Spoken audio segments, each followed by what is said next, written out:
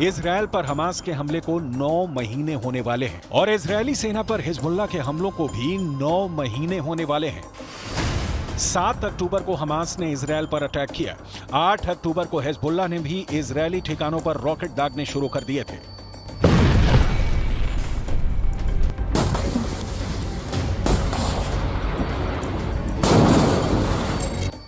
Israel के रक्षा मंत्री यो Gallant ने कहा है कि हिजबुल्लाह इजरायल से युद्ध की बड़ी बातें करता है, लेकिन सच ये है कि इजरायल की जवाबी कार्रवाई में उसे बड़ा नुकसान उठाना पड़ा है।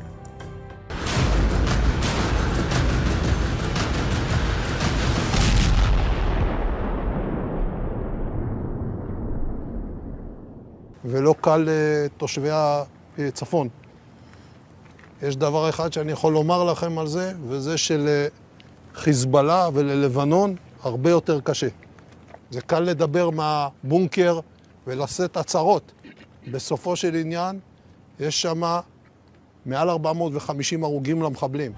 इसमें कोई शक नहीं कि गाजा, इजरायल और लेबनान का वॉर जोन इस वक्त बहुत एक्टिव है। इजरायल और हिजबुल्लाह लगातार एक दूसरे पर हमला कर रहे हैं और अब डर है कि हिजबुल्लाह 2006 वाले प्लान को दोहराएगा। 2006 में हुई किडनैपिंग के दौरान इजरायल और हिजबुल्लाह के बीच युद्ध भी हुआ था, जिसमें दोनों तरफ बड़ा नुकसान हुआ। 2006 में हिजबुल्लाह और इजरायल के बीच 34 दिन तक युद्ध चला था। तब इजरायल के 121 सैनिकों को मिलाकर 160 लोग मारे गए थे, जबकि हिजबुल्लाह के 250 लड़ाकों समेत लेबनान के 1000 लोगों की मौत हुई थी। यह युद्ध संयुक्त राष्ट्र के दखल के बाद सीज फायर के साथ खत्म हुआ और इजरायल को लेबनान से पीछे हटना पड़ा था।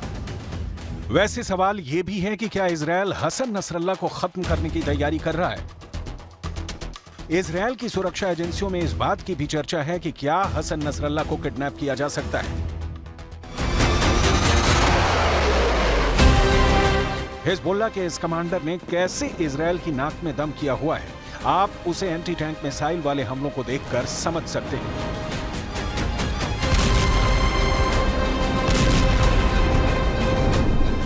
न सिर्फ ऐसे हमलों से हिजबुल्लाह इजरायल की बख्तरबंद गाड़ियों को उड़ा रहा है, बल्कि बॉर्डर पर तैनात किए गए कई कम्युनिकेशन सिस्टम पर भी धमाके कर रहा है। अब उसका प्लान इजरायली सैनिकों को किडनैप करना है, लेकिन इजरायल को कम आंकना गलती होगी। गाजा में लड़ाई के साथ क्या अगला नंबर हिजबुल्लाह के चीफ हसन नसरल्लाह का है? क्या इजरायल के टारगेट पर इस्माइल हानिया भी आ चुका है? क्या इजरायल ने अब एक के बाद एक अपने दुश्मनों को मारना शुरू कर दिया है?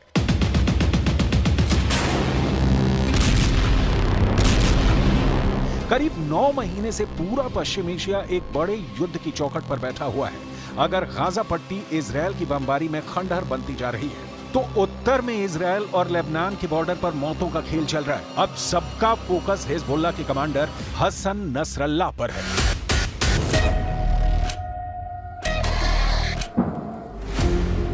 हसन नसरल्लाह का हेडक्वार्टर लेबनान की राजधानी बेरूत में है।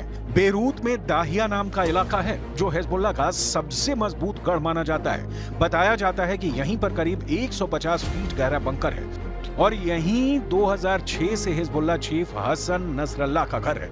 हसन नसरल्लाह को 2016 के बाद खुले आसमान के नीचे नहीं देखा गया है, यानी पिछले 8 सालों से नसरल्लाह बंकर में ही है।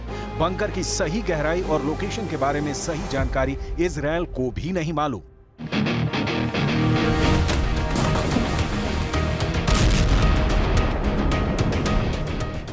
आखिरी बार 2016 में हसन नसरल्लाह को पब्लिक के बीच देखा गया था। हसन नसरल्लाह का पब्लिक के बीच आना अचानक होता है। इसके बारे में उसके सुरक्षा कर्मियों को भी आखिरी पलों में बताया जाता है। हसन नसरल्ला के साथ बंकर में 19 सुरक्षा कर्मी हमेशा मौजूद रहते हैं।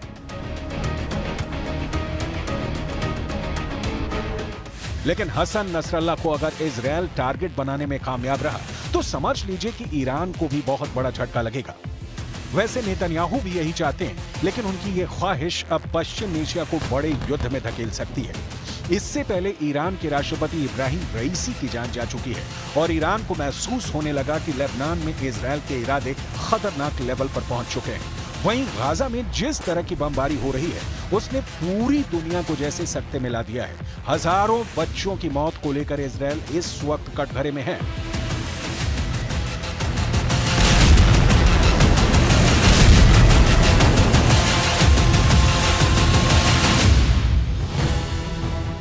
वहीं नेतन्याहू अपनी जनता के बीच भी बुरी तरह घिर चुके हैं। नेतन्याहू के सिरदर्द की बड़ी वजह हमास और हिजबुल्लाह से ज्यादा ये तस्वीरें हैं। इजराइल की राजधानी तेल अवीव में तो लगातार प्रदर्शन हो रहे हैं। अब यरूशलेम में भी पब्लिक सड़क पर उतरने लगी है। ये लोग नेतन्याहू के यरूशलेम वाले घर के बाहर इकट्ठा हो रहे हैं। गुस्सा इतना ज्यादा है कि इजराइल में नेतन्याहू को प्राइम नहीं क्राइम मिनिस्टर कहा जा रहा है। ये पब्लिक नेतन्याहू से इतनी गुस्सा है कि अब वो प्रधानमंत्री को बर्खास्त करने की मांग कर रही है। नेतन्याहू की तस्वीर वाले इस पोस्टर पर लिखा है, नेतन्याहू को बर्खास्त करो। इजराइल में प्रदर्शनकारियों का कहना है कि हमास के खिलाफ लड़ाई में नेतन्याहू फेल है और अब बंधकों की रिहाई के लिए भी सरकार कुछ नहीं कर रही। मंच पर चिल्ला चिल्ला कर नेतन्याहू की सरकार को गिराने की मांग हो रही है। ולא תהיה תקומה עד ששלטון נתניהו ייפול. כשהוא ייפול, אנחנו נקום.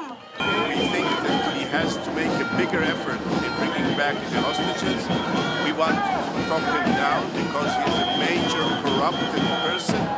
He lies and thieves the country and the people. He doesn't do the job. He wants to continue the war endless. So we think he's a jerk and he has to go home. इस वक्त 120 Israeli बंधक Hamas के कब्जे में हैं और 9 महीने के युद्ध के बाद भी इजरायल हमास को खत्म नहीं कर पाया है। सीज फायर के लिए नेतन्याहू पर प्रेशर तो है, लेकिन वो इस दबाव के आगे झुकने को तैयार नहीं है। इजरायल के लोगों का कहना है कि हमास जब सीज फायर के लिए राजी है तो नेतन्याहू क्यों अपने लोगों को रिहा कराने के लिए आगे नहीं बढ़ रहे।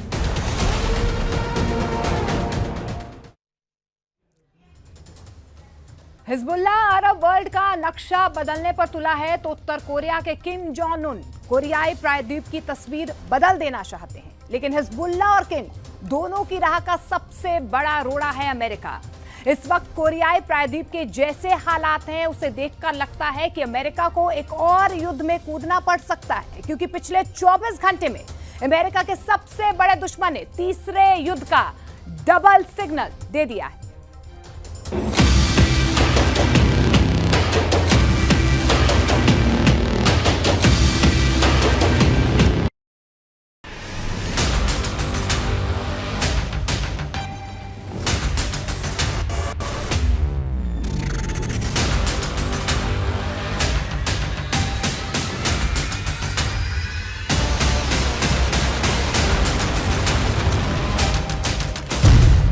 उत्तर कोरिया ने दागी बैलिस्टिक मिसाइल। 2 मिसाइल एक साथ हुई लॉन्च।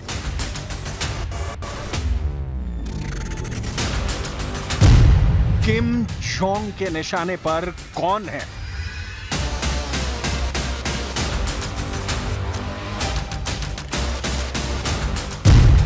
क्या ये मिसाइल तीसरे विश्व युद्ध का पहला सिग्नल है?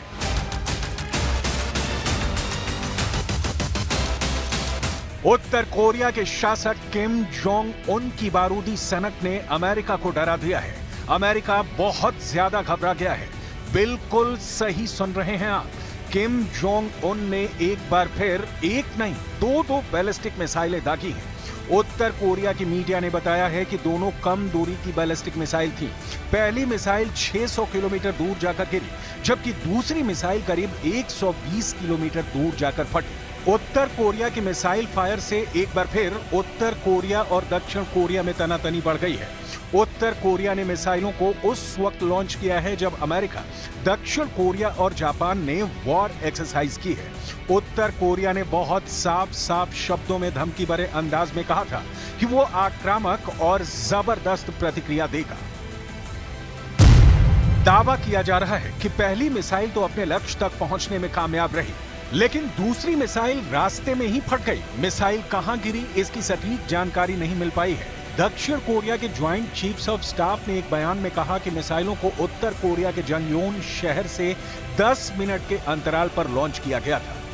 2차 발사한 북한의 미사일은 초기 단계에서 비정상적으로 비행했을 가능성이 있습니다.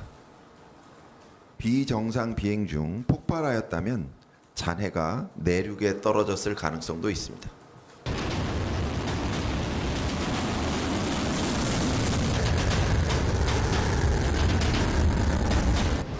दुनिया का यह हिस्सा कोरियाई प्रायद्वीप कहा जाता है। यहाँ तनाव काफी बढ़ चुका है। उत्तर कोरिया और दक्षिण कोरिया के बीच एक चिंगारी विनाशक तबाही ला सकती है। दक्षिण कोरिया के मिलिट्री चीफ ने कहा है कि उत्तर कोरिया की ओर से की गई उकसावे वाली हर तरह की कार्रवाई का अमेरिकी सेना के साथ मिलकर जवाब देने के लिए हम तैयार हैं। किम जोंग ने यह मिसाइल ऐसे वक्त में दागी है जब अभी दक्षिण कोरिया, अमेरिका और जापान का संयुक्त अभ्यास फ्रीडम एज हाल में ही खत्म हुआ है। इस एक्सरसाइज के लिए अमेरिकी नौसेना के एयरक्राफ्ट कैरियर थियोडोर रूजवेल्ट ने दक्षिण कोरियाई बंदरगाह बुसान में लंगर डाला था। 北朝鮮がミサイルを発射した後の韓国の発表については承知をしており、ミサイル警戒データのリアルタイム共有等を含め、日米韓3カ国で緊密に連携し、対応に万全を期しているところであります。現時点で断定的な評価を行うことは差し控えますが、いずれにしても我が国の領域や排他的経済水域へのミサイルの飛来は確認されておらず、また関係機関からの被害報告等の情報は確認されております。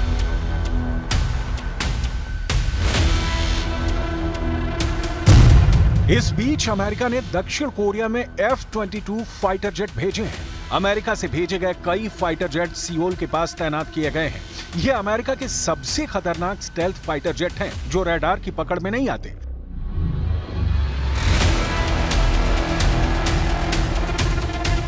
माना जा रहा है कि अमेरिका के इस कदम से नॉर्थ कोरिया और साउथ कोरिया के बीच कभी भी जंग छिड़ सकती है। अमेरिका ने साउथ कोरिया में सैन्य तैनाती कर दोनों देशों के बीच तनाव को और बढ़ा दिया है। किम जोंग उन के दुश्मन पूछ रहे हैं कि क्या उनके कंधे पर पुतिन का हाथ है, और यही वजह है कि वो दुनिया की सबसे बड़ी ताकत को भी लाल आंख दिखा रहे हैं।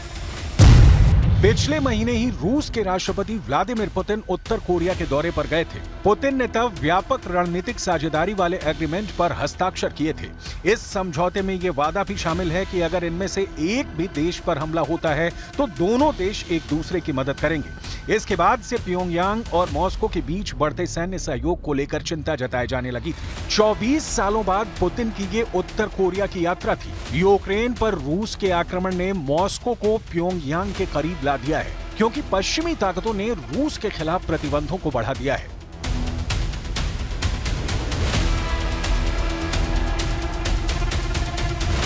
अमेरिका, दक्षिण कोरिया और पश्चिमी देश उत्तर कोरिया पर पहले से ही रूस को हथियार बेचने का आरोप लगाते रहे हैं। इनका दावा है कि उत्तर कोरिया की बदौलत ही रूस इतने लंबे वक्त से यूक्रेन में टिका हुआ है। अमेरिकी मीडिया लगातार इस बात पर बवंडर मचा रहा है कि उत्तर कोरिया रूस को हथियारों का बड़ा सप्लायर बन चुका है। पिछले महीने अमेरिकी रक्षा मंत्री लॉयड ऑस्टिन ने भी कहा था कि उत्तर कोरिया के गोला बारूद और मिसाइलों के साथ साथ ईरान के ड्रोन रूस की नई वॉर ऑक्सीजन बन गए हैं।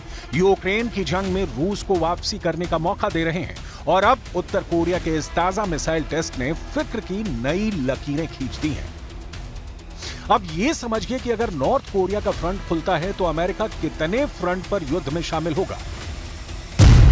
यूक्रेन में अमेरिका रूस के खिलाफ खड़ा है, इजरायल में हमास के खिलाफ अमेरिका खड़ा है, ताइवान में चीन के खिलाफ अमेरिका खड़ा है, लाल सागर में यमन के चैलेंज के सामने अमेरिका खड़ा है, और अब अगर उत्तर कोरिया का फ्रंट खुला तो अमेरिका को भी यहां खड़ा होना होगा।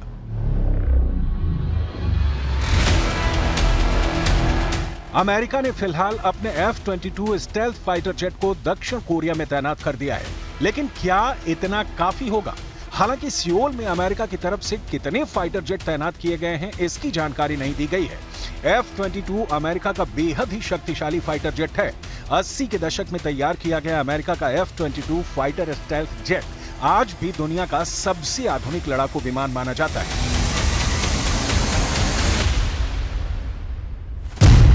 ये 5वीं पीढ़ी का फाइटर जेट है जो स्टेल्थ तकनीक से बना है और ये रडार के नजर पर नहीं आता। इस पर AIM-260 BVR मिसाइल लोड होने के बाद तो इसकी ताकत और बढ़ जाएगी, जिससे निपटना चीन के लिए मुश्किल होगा।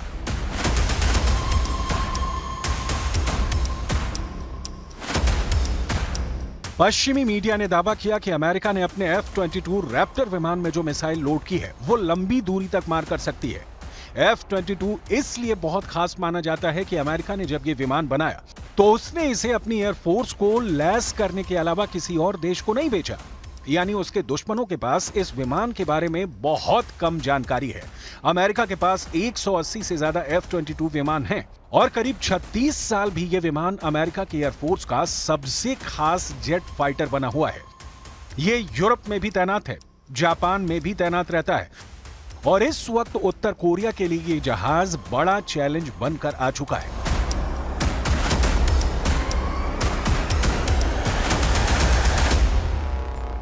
यूक्रेन ने सेना की कमी को पूरा करने के लिए नई रणनीति तैयार की है, तो रूस ने यूक्रेन पर हमले के लिए नया प्लान तैयार किया है।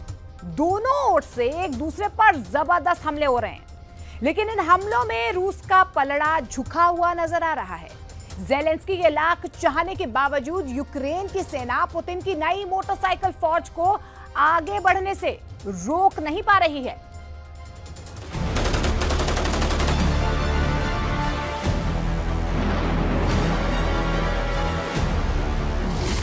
राजधानी कीव दहल गई,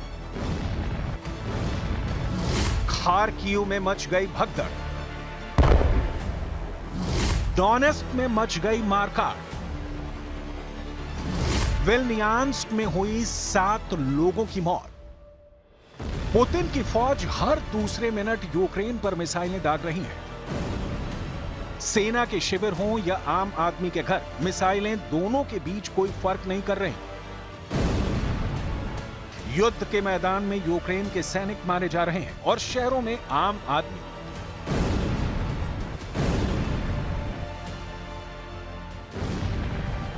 यूक्रेन में शहर दर शहर रात भर सायरन का शोर गूंज रहा है। सुरक्षा एजेंसियां एक जगह अलर्ट जारी करती हैं तो पुतिन की सेना दूसरी जगह हमला कर देती है। सेना के सुप्रीम कमांडर राष्ट्रपति ज़ेलेंस्की के सामने मुसीबत है कि देश की रक्षा कहां-कहां करें। पूरा देश पुतिन के क्रोध से खौल रहा है।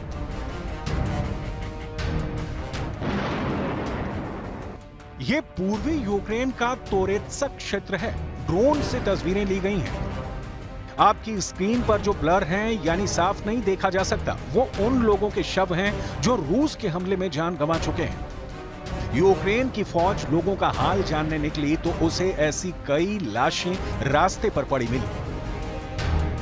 Ситуация, и так как мы 3 дня вообще не могли вот это эвакуироваться, еще нам вчера прилет разбило полностью наш дом, там очень сильно, там ни стенок не осталось, вообще все вот так вот, поэтому все на стрессе, на эмоциях, в слезах, очень страшно. हालात भयावह हैं। लोग सारी रात आंखों में काटने के लिए मजबूर हैं। रूस का कब कौन सा गोला उनके अपनों की जिंदगी उड़ा ले जाएगा, दिलों में दहशत भरी है। पुलिस यूनिट के एक अफसर से सुनिए मंजर कैसा है। Був потужний обстріл з кабів, ствольної артилерії. Постійно працюють епівідрони, міномети, каби. Дуже небезпечна та напружена ситуація. 30 जून की आधी रात रूस की फौज ने राजधानी कीव में मिसाइलें दागी। इस मिसाइल ने एक अपार्टमेंट को मलबे में तब्दील कर दिया। कीव पुतिन के टॉप टारगेट पर है, लेकिन यूक्रेन के दूसरे शहरों के मुकाबले कीव पर रूस हमले करता रहा है। हालांकि इस हमले में किसी के भी मारे जाने की अब तक कोई खबर नहीं है। रूस ने खार्किव पर गाइडेड बम से हमला किया है। इस हमले में एक शख्स की मौत हो गई है। यूक्रेन के राष्ट्रपति वोलोदिमीर ज़ेलेंस्की ने टेलीग्राम पर पोस्ट शेयर किया है। रूस ने यूक्रेन के खिलाफ पिछले एक हफ्ते में 800 गाइडेड बमों का इस्तेमाल किया है। विश्व बिरादरी हमें जितनी जल्दी मदद करेगी, हम उतनी ही तैयारी के साथ रूस के हमलों का जवाब दे पाएंगे। हम रूस की मिलिट्री इंफ्रास्ट्रक्चर को सबक सिखा पाएंगे। हम उतनी ही जल्दी शांति स्थापित कर पाएंगे। ज़ेलेंस्की के पास अपील के अलावा बहुत सारे विकल्प नहीं बचे हैं। शांति की जो अपील ज़ेलेंस्की कर रहे हैं उसमें यह शामिल है कि नाटो ताकतें जो हथियार उन्हें सप्लाई कर रही हैं उनमें तेजी लाई जाए और उसकी तादाद बढ़ाई जाए, क्योंकि ज़ेलेंस्की के लिए जंग दिनों दिन मुश्किल होती जा रही है।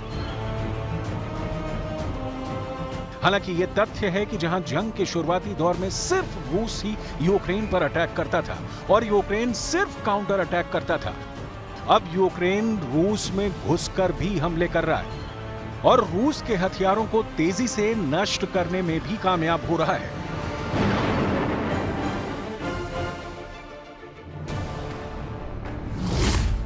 युद्ध क्षेत्र का भयानक वीडियो, रूस के रॉकेट के परखच्चे उड़े। रूस यूक्रेन वॉर से एक भयानक वीडियो सामने आया है। एक यूक्रेनी ड्रोन ने रूस के रॉकेट लॉन्चर सिस्टम को दबा कर दिया है। यूक्रेनी ड्रोन ने जिस तरह से इस अटैक को अंजाम दिया उसका वीडियो आपकी स्क्रीन पर है। ज़ापोरिज़िया इलाके में रूसी मल्टीपल रॉकेट लॉन्चर सिस्टम गुजरते हुए दिखता है। तभी यूक्रेनी ड्रोन एफपीवी उसका पीछा करता है। इसके बाद वो रूसी MRL सिस्टम पर अटैक कर देता है, जिसके बाद जबरदस्त धमाका होता है और चारों ओर धुएं का गुबार उठने लगता है। इस हमले में गाड़ी में सवार रूसी सैनिकों की भी मौत हो गई। यूक्रेन के जिस ड्रोन ने इस हमले को अंजाम दिया है उसका नाम FPV ड्रोन है। वहीं इस ड्रोन ने रूस के BM-21 ग्रैड रॉकेट लॉन्चर को ध्वस्त किया है। यहां आपको BM-21 ग्रैड को जरूर जानना चाहिए। क्या है BM-21 ग्रैड? BM-21 ग्रैड रूस का एक मल्टी रॉकेट लॉन्चर सिस्टम है। इसे रूस के घातक हथियारों में से एक माना जाता है। गाड़ी पर फिट ये रॉकेट लॉन्चर सिस्टम ऑटोमेटिक है और पल भर में रॉकेट की बौछार कर देता है, जिससे दुश्मनों को संभलने तक का मौका नहीं मिलता। BM का मतलब बो, ये ववा, माशीना और ग्रैड का अर्थ होता है ओला। इस पूरे सिस्टम को ग्रैड मल्टीपल रॉकेट लॉन्चर सिस्टम के रूप में भी जाना जाता है। यूक्रेन के हमले तेजी से बढ़ रहे हैं, इस सच के बावजूद कि ज़ेलेंस्की हथियारों की भारी कमी का सामना कर रहे हैं।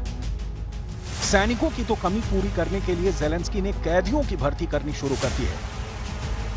आपकी स्क्रीन पर इस वक्त वही कैदी हैं जिन्हें युद्ध क्षेत्र में भेजने के लिए पैरोल पर छोड़ा जा रहा है। इन कैदियों की पहले जांच हो रही है और फिर इन्हें हल्की फुल्की ट्रेनिंग देकर मोर्चे पर भेज दिया जाएगा।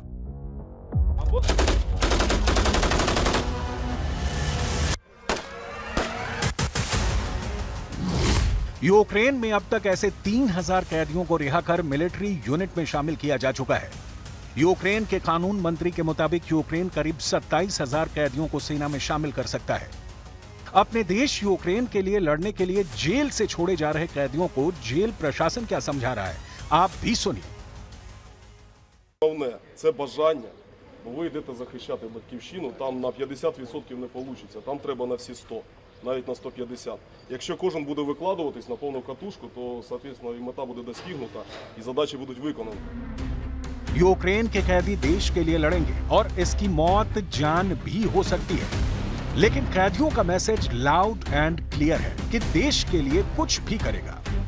Які хочуть це робити, це я думаю, що це гарна ідея. Не всі тут знаходяться, як вам сказати, такі злочинці, як думають на волі люди.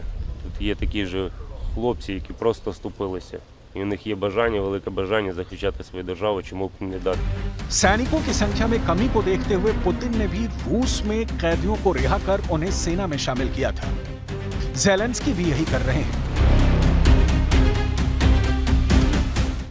2 साल 8 महीने की लड़ाई का नतीजा यही है, लेकिन यह सिर्फ सेना की संख्या है।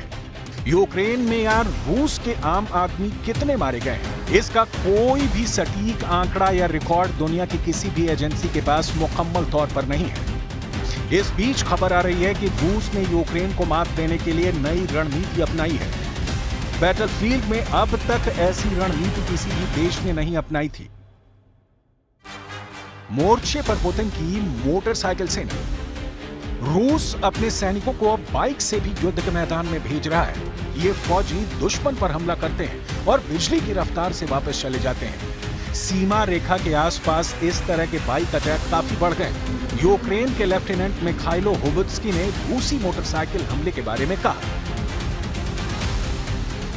वो तेजी से आगे बढ़े, फैल गए और मुड़ गए। मोटरसाइकिल, डॉट बाइक, क्वाड्रीसाइकिल और ड्यून बग्गी पर सवार होकर रूसी सैनिक अब लगातार हमले कर रहे हैं। वो मोर्चे में कुछ इलाकों में होने वाले सभी हमलों से लगभग आधे के लिए जिम्मेदार हैं। सवाल उठता है कि पुतिन को मोटरसाइकिल वाली सेना उतारने का आइडिया कहां से आया? इसका जवाब बहुत तर्कपूर्ण दिखता है। रूस ने यह नई रणनीति भारी मात्रा में बारूदी सुरंगों से भरे लगातार निगरानी वाले युद्ध क्षेत्र के लिए अपनाई है। तो ही ड्रोनों की मौजूदगी बख्तरबंद वाहन को आसान टारगेट बना देती है, लेकिन तेज रफ्तार मोटरसाइकिलों और बग्गियों को तोपखाने से निशाना बनाना मुश्किल है। वो उन बारूदी सुरंगों से बचने के लिए मुड़ सकते हैं जिन्हें बख्तरबंद वाहन ऑपरेटर शायद नहीं देख पाए। सस्ती, डिस्पोजेबल डर्ट बाइक और बग्गियों का उपयोग रूसी बख्तरबंद वाहनों को बर्बाद होने से बचाने में भी मदद करता है। हालांकि बाइक का नुकसान भी है कि ये रूसी सैनिकों को कोई सुरक्षा मुहैया नहीं करती है, जो खाइयों के पास पहुंचने पर मशीन गन की बौछारों के संपर्क में आते हैं।